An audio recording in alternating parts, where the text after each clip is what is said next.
రాష్ట్రంలోని ఓటర్ల జాబితాలో జరిగిన అక్రమాలపై కేంద్ర ఎన్నికల సంఘం చర్యలకు ఉపక్రమించింది. అధికార పార్టీకి అనుకూలంగా వైసీపీ నాయకులు ప్రజాప్రతినిధులు చేస్తున్న అక్రమాలకు వంతపాడుతున్న పలువురు అధికారులపై ఎన్నికల సంఘం కఠిన చర్యలకు దిగింది. అధికార పార్టీకి అనుకూలంగా ఉన్న పలువురు కలెక్టర్లు, ఎస్పీలకు ఇది చెంపపెట్టుగా మారనుంది. 2021లో తిరుపతి లోక్సభ ఉప ఎన్నికల్లో వైసీపీ నాయకులు వేల సంఖ్యలో ఓటరు గుర్తింపు కార్డుల్ని ఎన్నికల సంఘం వెబ్సైట్ నుంచి అక్రమంగా డౌన్లోడ్ చేసి పెద్ద ఎత్తున దొంగ ఓట్లు వేసుకున్న వ్యవహారంలో వారికి సహకరించిన ఐఏఎస్ అధికారి, ప్రస్తుతం అన్నమయ్య జిల్లా కలెక్టర్ గిరీషాపై కేంద్ర ఎన్నికల సంఘం సస్పెన్షన్ వేటు వేసింది. అప్పట్లో గిరీషా తిరుపతి కార్పొరేషన్ కు కమిషనర్ గా పనిచేశారు. లోక్సభ ఉప ఎన్నికకు ఈఆర్ఓగా వ్యవహరించారు.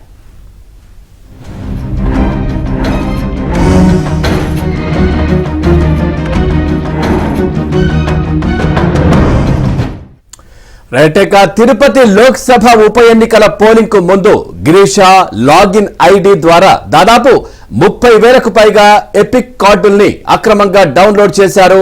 వాటిపై ఫోటోలు మార్ఫింగ్ చేసి దొంగ ఓట్లు వేశారని, స్థానిక ప్రజాప్రతినిధి కుమారుడి ఆధ్వర్యంలో ఇదంతా జరిగిందని ఆరోపణలు కూడా ఉన్నాయి. ఇక గిరీషా ఐడితో వేల సంఖ్యలో ఎపిక్ కార్డుల్ని డౌన్లోడ్ చేసిన విషయం ఎన్నికల సంఘం విచారణలో రుజువైంది. దానిపై ఇటీవల విజయవాడలో జరిగిన సమావేశంలో గిరీషాపై కేంద్ర ఎన్నికల సంఘం ఉన్నతాధికారులు తీవ్ర ఆగ్రహం కూడా వ్యక్తం చేశారు. ఇప్పుడు సస్పెండ్ చేశారు.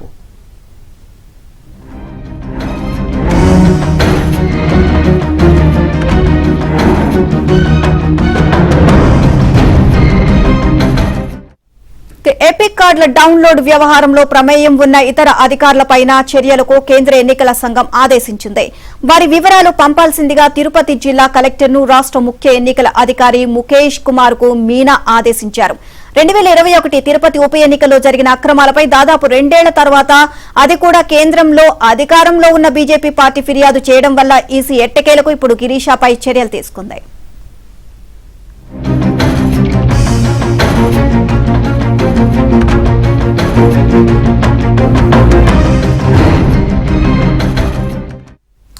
రైతుగా గత కొన్ని నెలలుగా వైసీపీ ప్రజాప్రతినిధులు, నాయకులు రాష్ట్ర వ్యాప్తంగా దాదాపు అన్ని నియోజకవర్గాల్లోనూ లక్షల సంఖ్యలో దొంగ ఓట్లను చేర్చారంటూ విపక్షాలు ఆరోపిస్తున్నాయి. దీనికి తోడు తప్పుడు సమాచారంతో గంపగుత్తాగా ఫామ్ 7 దరఖాస్తులు చేసి విపక్ష పార్టీల సానుభూతి పరులు, మద్దతుదారులు, తటస్థుల ఓట్లను తొలగిస్తున్నట్లు కూడా కేంద్ర ఎన్నికల సంఘానికి ఫిర్యాదులు చేశారు. అయితే వీటిపై చర్యలు తీసుకోవాలంటూ ఇప్పటికే టీడీపీ అధినేత చంద్రబాబు, జనసేన అధినేత పవన్ కళ్యాణ్ కూడా మొన్నటి ఎన్నికల సంఘం బృందానికి ఫిర్యాదు చేశారు. ఇదే అంశానికి సంబంధించి మరిన్ని అప్డేట్స్ మా కరెస్పాండెంట్ సత్యనాడికి తెలుసుకుందాం. సత్య, తిరుపతి లోక్సభ ఉప ఎన్నికల్లో నకిలీ ఓట్లు, నకిలీ ఎపిక్ కార్డుల వ్యవహారం పైన ఈసీ ఇప్పటికే సీరియస్ అయింది. విజయవాడలో మొన్న కేంద్ర ఎన్నికల కమిషనర్, అదేవిధంగా ఇతర ఎన్నికల ఉన్నతాధికారులు వచ్చి 2 రోజుల పాటు సమావేశాలు నిర్వహించారు రాజకీయ పార్టీలతోనూ, అదేవిధంగా ఆయా జిల్లాల ఎన్నికల రిటర్నింగ్ అధికారులతోనూ. ఈ సమయంలో అనేక రాజకీయ పార్టీలు అనేక ఫిర్యాదులు ఇవ్వడంతో అధికార బీజేపీ కూడా అంతకు ముందు ఉప ఎన్నిక జరిగినప్పుడు రీసెంట్ గా కూడా ఫిర్యాదులు చేసింది. దాదాపు 30,000 ఎపిక్ కార్డులను డూప్లికేట్ చేశారనే విషయం పైన ఫిర్యాదు చేసింది. వీరిపై పూర్తి స్థాయిలో విచారణ జరిపినటువంటి ఈసీ దానికి సంబంధించి అప్పట్లో తిరుపతి కమిషనర్ గా ఉన్నటువంటి ఆర్ఓ ఎవరైతే ఉన్నారో గిరీషా, ఆయన్ను మీ లాగిన్ ఎక్కడ ఉందని ప్రశ్నించిన పరిస్థితి. దాంతో ఆయన తనకు తెలియదు, తాను ఎవరికి లాగిన్ ఇవ్వలేదని చెప్పిన పరిస్థితి.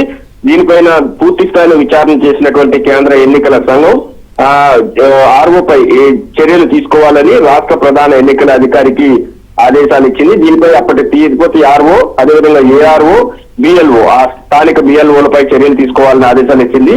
ప్రస్తుతం అన్నమయ్య జిల్లా కలెక్టర్ గా ఐఏఎస్ అధికారి గిరీషా పనిచేస్తున్నారు. గతంలో తిరుపతికి ఆర్ఓగా కూడా లోక్సభ ఎన్నికల సమయంలో వ్యవహరించారు. ఆ ఎన్నికల్లో నిజానికి వైసీపీ ఈజీగా గెలుస్తుంది. అయినప్పటికీ కూడా తన బలాన్ని చూపించుకోవడానికి చేసిన ప్రయత్నంలో భాగంగా అక్రమ మార్గాలకు పాల్పడడంతో ఈ గిరీషా ఐడిని ఆ స్థానిక వైసీపీ నేత కుమారుడు పొందడం, తర్వాత ఎపిక్ కార్డులను ఎన్నికల సంఘం వెబ్సైట్ నుంచి డౌన్లోడ్ చేసుకోవడం, వాటిని డూప్లికేట్ చేయడం, తద్వారా నకిలీ ఓట్లు అనేకం ఆ ఉప ఎన్నికల్లో పడడంతో వ్యవహారం మొత్తం వెలుగులోకి వచ్చింది. దీనిపై కేంద్ర ఎన్నికల సంఘం సీరియస్ అవడంతో కొద్దిసేపటి క్రితం ఎవరైతే ఆర్ఓ అదేవిధంగా ఈఆర్ఓ ఏఆర్ఓ బిఎల్ఓలపై చర్యలు తీసుకోవాలని కూడా రాష్ట్ర ప్రధాన ఎన్నికల అధికారికి ఆదేశాలు ఇచ్చారు. ఆ మేరకు చర్యలు కూడా తీసుకునే పరిస్థితులు అయితే ఉన్నాయి.